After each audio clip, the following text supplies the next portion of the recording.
Au nom du Père et du Fils et du Saint-Esprit. Amen. Le Seigneur soit avec vous.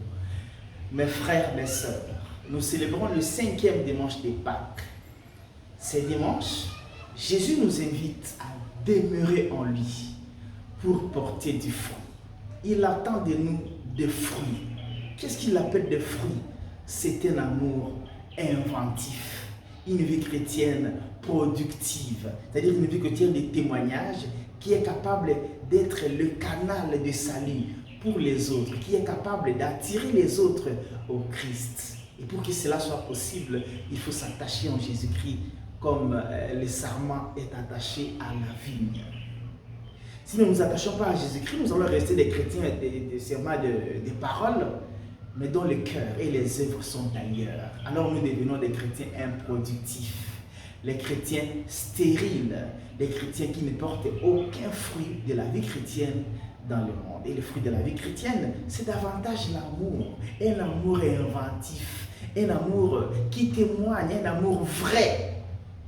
Et nous écoutons cela de la deuxième lecture, tirée de la première lettre de Saint Jean, au chapitre 3, versets 18 à 24. N'aimons pas seulement en parole, mais par les œuvres. Notre monde est pollué par l'amour de flatterie, l'amour d'escroquerie et l'amour qui n'a rien d'amour, et un amour vide, tellement il est seulement verbal et les œuvres ne témoignent pas de cet amour.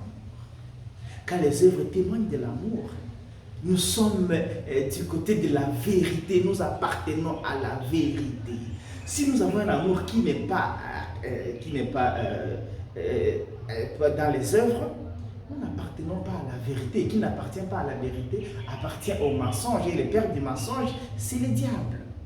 Que le Seigneur nous aide aujourd'hui à rendre notre amour beaucoup plus pratique et tangible, que l'amour se manifeste plutôt par les œuvres, pas par des mots mielleux ou bien alléchants. On n'a pas besoin des mots alléchants et mielleux, on a besoin des œuvres qui témoignent de l'amour.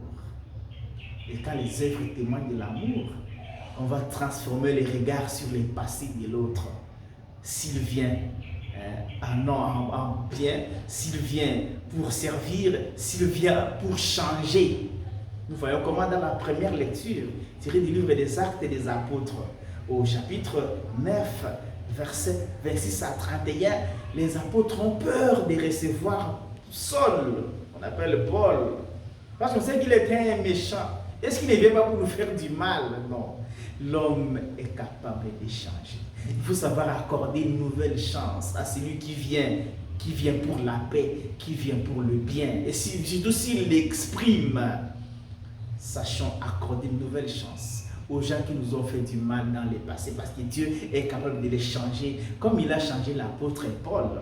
Mais si Paul a eu besoin de Barnabé, c'est lui qui a aidé, qui a servi des ponts. Barnabé a beaucoup fait pour l'apostolat de Paul. C'est lui qui l'avait amené aussi à Antioche. C'est Barnabé. Nous avons besoin de Barnabé qui joue les ponts pour que les cœurs qui nous ont rejetés nous accueillent de nouveau.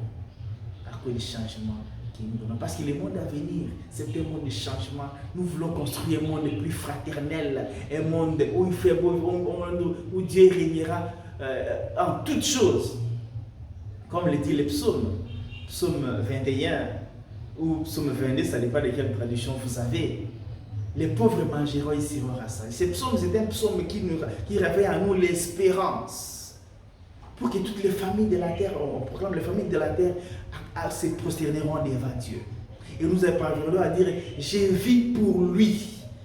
L'amour vrai, s'attacher au Christ, demeurer en lui, c'est parvenir à dire, je vis pour Dieu. Parvenir à vivre pour la gloire de Dieu. Que le Seigneur nous aide ces dimanches à savoir demeurer en Jésus-Christ pour être des chrétiens productifs.